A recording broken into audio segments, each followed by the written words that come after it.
In the quiet fields of Kingston, Texas, a young boy named Audie Murphy ran barefoot across dusty roads, his hands calloused from work, his mind dreaming of a life beyond the hardships of the Great Depression.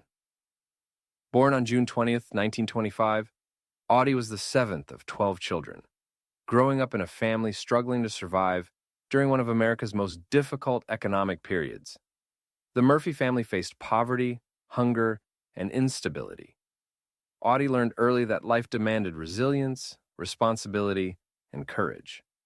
He often worked long hours, helping his family on farms and odd jobs in town, experiencing firsthand the harsh realities that shaped his character. From childhood, Audie demonstrated exceptional resourcefulness and determination. While other children played freely, he developed a strong sense of responsibility, caring for younger siblings, and learning to solve problems creatively under pressure. These early experiences would later inform his combat mindset, where quick thinking and courage under fire were essential. At age 17, driven by a desire to serve his country and escape poverty, Audie attempted to enlist in the U.S. Army. His first attempt was rejected due to his age and slight frame, but he refused to give up. Months later, he returned, determined and successfully enlisted, marking the beginning of a journey that would etch his name into history. During basic training at Fort Sam Houston and later at Camp Walters, Murphy quickly distinguished himself. Officers observed his natural aptitude for leadership, his keen eye for marksmanship, and his unwavering determination. He excelled in rifle drills, physical conditioning, and tactical exercises. His instructors noted that despite his small stature, he demonstrated remarkable courage and composure under stress, traits that would become his hallmark in combat. Early anecdotes from fellow trainees reveal that Murphy often volunteered for the most difficult and dangerous tasks, showing an unusual blend of fearlessness and intelligence. He became a model soldier, inspiring peers and earning the respect of his superiors. By late 1942, Audie Murphy was deployed overseas to join the Allied effort in North Africa, entering a world where theory and training collided with the harsh realities of war. He faced his first encounters with enemy fire, artillery barrages, and the confusion of battle, testing every skill he had learned during training. Murphy's early experiences in North Africa were formative. He quickly grasped the importance of situational awareness, learning to read the terrain, identify cover, and anticipate enemy movements. He developed small unit tactics, coordinating squads under pressure, and improvising when plans broke down. Most importantly, he learned the value of initiative, the courage to make split-second decisions that could mean the difference between life and death. By the time he arrived in Italy, Murphy was not only a trained soldier, but a rising combat leader, recognized for his skill, bravery, and unwavering determination.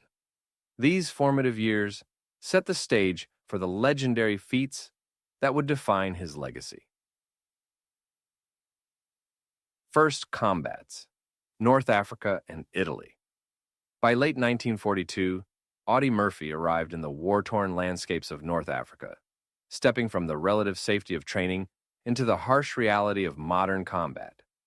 The desert was a world of extremes, blinding sun, relentless sand, and the ever-present threat of enemy fire. For a young soldier, every day was a test of skill, courage, and endurance. First engagements. Murphy's first combat experience came during patrols against German and Italian units. These early skirmishes were chaotic, artillery shells exploding nearby, machine gun fire rattling through the air, and the constant need to stay low, move fast, and make split-second decisions. During one patrol, Murphy's squad was tasked with securing a strategic ridge overlooking enemy supply lines. As they advanced, enemy machine gun nests opened fire, pinning them down. Murphy quickly assessed the situation. He directed a flanking maneuver, using the sparse cover of rocky terrain and desert brush. With precise timing, his squad moved under his command, neutralizing one position after another.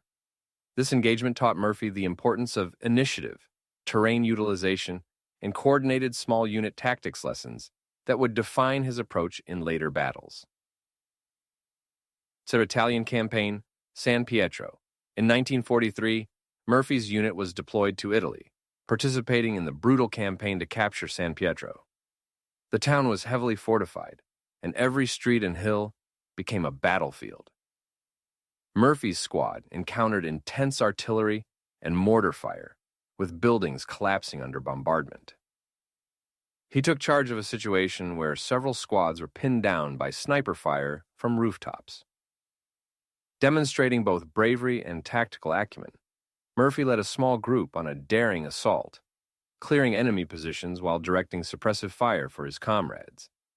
The action at San Pietro revealed Murphy's ability to 1. Analyze complex situations under pressure. 2. Take decisive action even when heavily outnumbered. Motivate and inspire his men, maintaining cohesion in chaotic conditions. During the assault, Murphy reportedly carried wounded soldiers back to safety, showing an early pattern of placing his comrades' lives above his own. His leadership and courage earned him the first Silver Star, recognizing both his gallantry and tactical skill. Nas e Tactical Lessons and Soldiering Skills. Murphy's early battles illustrate several critical tactical lessons. 1. Use of terrain and cover O. In North Africa, Murphy leveraged dunes, rocky outcrops, and sparse vegetation to shield his squad from enemy fire. In Italy, he mastered urban cover-using walls, staircases, and rubble to advance under heavy fire. 2. Small unit coordination of Murphy emphasized clear communication, assigning positions and roles for maximum efficiency. Even under the stress of gunfire, his men followed orders precisely, demonstrating his early skill in leadership. 3. Improvisation under pressure. Ammunition shortages or broken equipment did not stop him. Murphy often used captured weapons or improvised explosives, making the most of limited resources. Human stories behind the battles. The stories of Murphy's squad reflect the human side of combat. Soldiers recall how Murphy would move between positions, checking morale, sharing words of encouragement, and joking lightly to ease tension.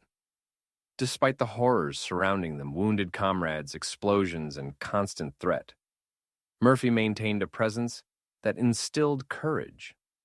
One fellow soldier said, "If Audie Murphy was at your side, you felt invincible. He made you believe you could survive anything." These moments reveal the blend of bravery, empathy, and leadership that defined him even before his most famous exploits.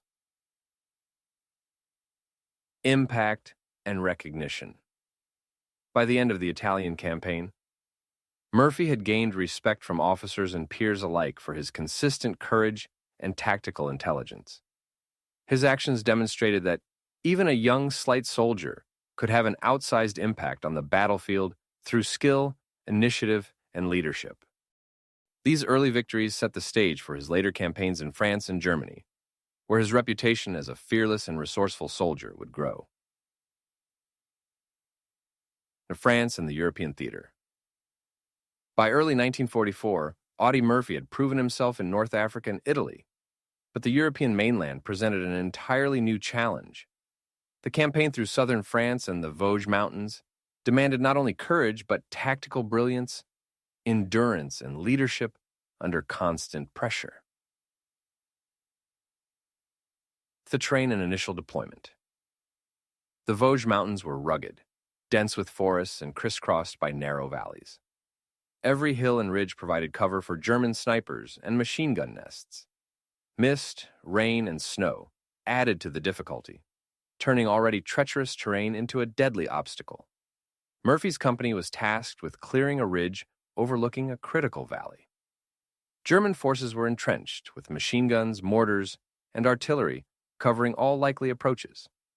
Murphy conducted a reconnaissance of the terrain, noting rock outcrops, fallen trees, and natural depressions that could serve as cover. Internal thought: if we go straight up, we'll be slaughtered. I need a route they won't expect. Every step counts. First engagement. Murphy's squad advanced cautiously. Each movement was deliberate, Enemy fire erupted suddenly. Bullets ricocheted off rocks, dust and debris filled the air. Murphy assessed the situation. A direct approach would cost too many lives. He ordered a split maneuver, half the squad suppressing fire, the other half flanking through dense underbrush. Murphy, keep low, move quietly, wait for my signal, now. The flanking team moved slowly, almost crawling through mud and branches, while Murphy provided covering fire with his rifle. The Germans, surprised by the coordinated movement, tried to reposition, but Murphy's team had already gained higher ground, giving them a decisive advantage. Casualty management. Murphy spotted a wounded soldier caught in the open. He ran under enemy fire to drag him to safety, refusing cover until the man was secure. Internal thought, I can't leave him, not now, not ever. Urban combat, small towns of southern France. After securing the ridge, Murphy's unit moved into small towns along the German defensive line. Buildings provided cover for the enemy, but also trapped soldiers in deadly corridors. Murphy entered a narrow street, spotting a German officer directing fire from a second-story window. He signaled his squad, one team to suppress, another to flank, while he advanced through rubble-strewn alleys. He used hand signals, whispered commands, and precise rifle shots to neutralize threats one by one, moving from building to building.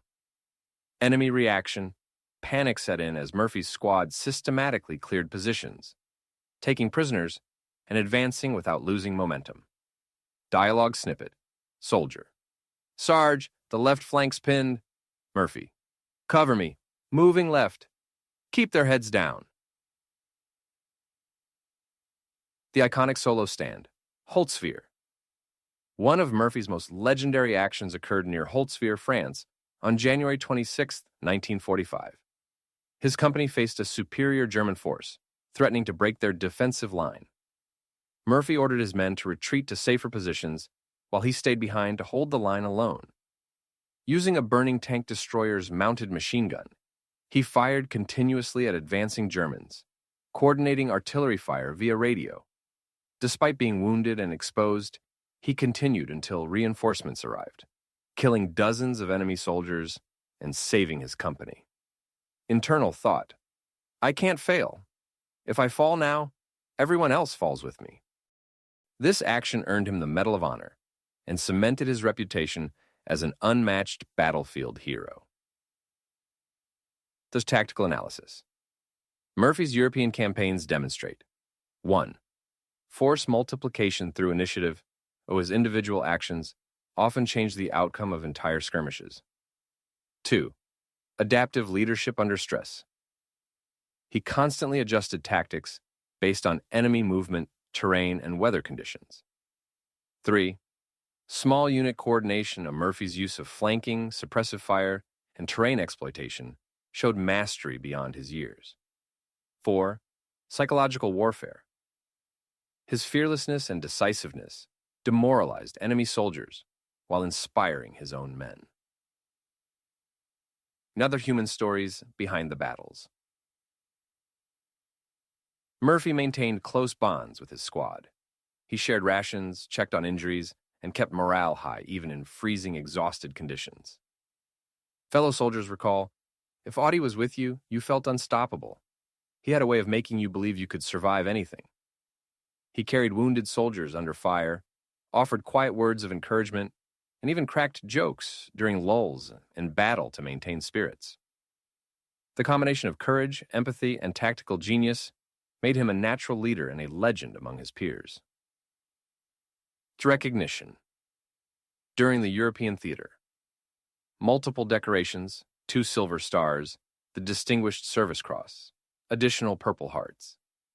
Murphy's actions demonstrated that even a single soldier, with courage and skill, can influence the outcome of an engagement.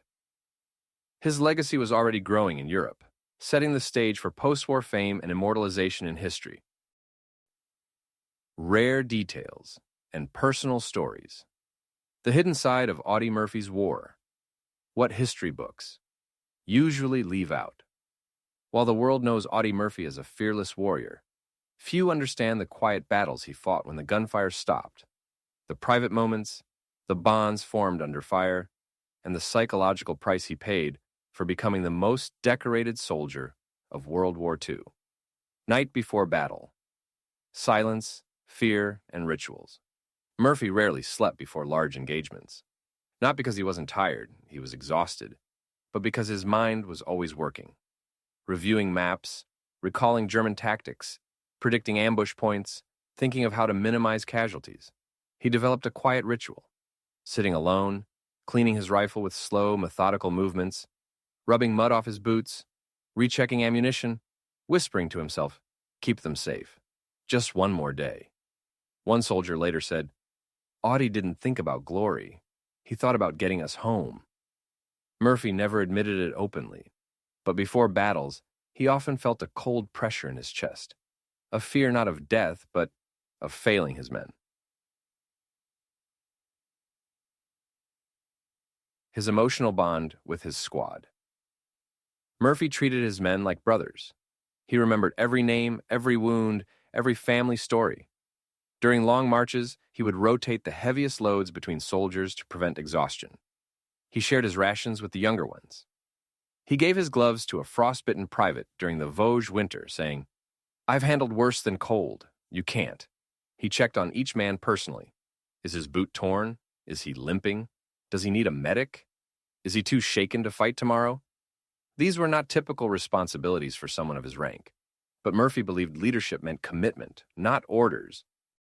This day Murphy's private struggles, the weight behind the medals. Despite his courage, Murphy was not invincible emotionally. He wrote in his diary, "Some nights I can't close my eyes. I hear the shells again." He rarely talked about the soldiers he lost, but every death left a mark. He carried guilt like armor, sometimes heavier than steel plates. After one battle, where 2 new recruits were killed by a mortar, Murphy sat alone behind a burned-out French farmhouse. He didn't speak for hours. He cleaned the dog tags himself and delivered them to the quartermaster. He didn't allow anyone else to do it. A comrade later said, "That day, Audie looked older than all of us." Now, the German sniper incident, a story almost lost to history. In December 1944, a German sniper pinned down Murphy's platoon near a forest clearing. For more than 20 minutes, nobody could move. The sniper was patient, too patient, waiting for the slightest mistake. Murphy whispered, "Stay down. I'll find him." He crawled through freezing mud, inch by inch, using only sound and instinct. He waited until the sniper exhaled between shots, the faintest sound on the cold air. One bullet from Murphy's rifle ended the threat. His men recalled his face afterward. He looked shaken, not proud. He said, "He was a kid. He was just a kid." This moment haunted him for years. The compassion in war, the unexpected side of Murphy. Despite being a warrior, Murphy showed compassion even toward enemy soldiers. After a firefight near Ramatuelle, a wounded German teenager was crying for water. Murphy approached, ignoring warnings. He knelt beside him, gave him water, and said, "You're going home. You'll live." The boy didn't survive the night. Murphy never forgot his face. His leadership. Through quiet confidence, not yelling. Murphy wasn't a loud commander. When things turned chaotic, mortar fire hitting trees, machine guns rattling, men shouting, mud exploding everywhere, Murphy remained silent, calm, almost motionless. He observed, processed, then acted with precision. He once told a private, "If you panic, they die. If I panic, you all die. So I won't." This quiet strength made his men trust him with their lives. The burden of being a hero. As his reputation grew, expectations grew with it. Whenever a mission seemed impossible, officers looked at him. "Send Murphy, he can do it." What they didn't realize was the toll. He slept less, ate less, carried more guilt for casualties, never allowed himself rest, felt responsible for every life around him. In private, he confessed to a fellow sergeant, "I'm no hero. I'm just trying to keep them alive."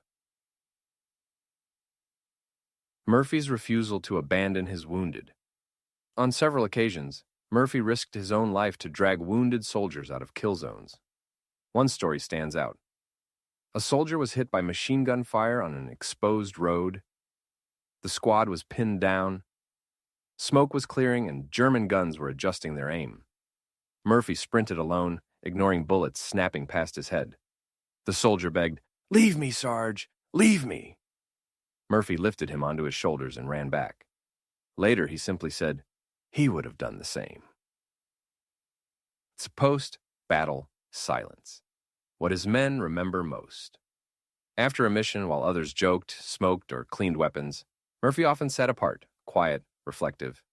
He stared into the distance, as if reliving every second. Soldiers said, that silence was heavier than the battle. He wasn't thinking about medals. He was thinking about names, who survived, who didn't, and what he could have done differently. A leader who never asked anything. He wouldn't do himself.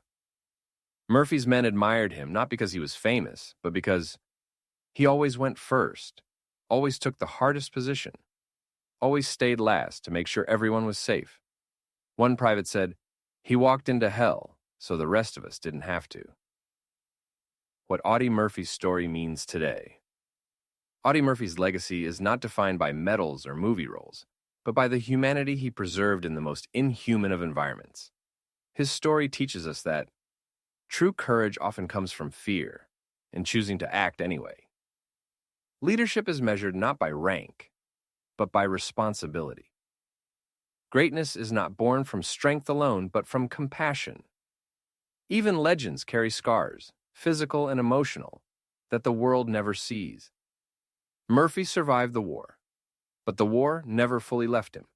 Yet he continued forward, as he always had, with determination, loyalty to his men, and a quiet sense of duty. Audie Murphy was not just America's most decorated soldier. He was a symbol of what ordinary men can achieve in extraordinary circumstances. A reminder that heroism is made in the smallest decisions. The choice to protect, to endure, and to stand firm when everything seems lost.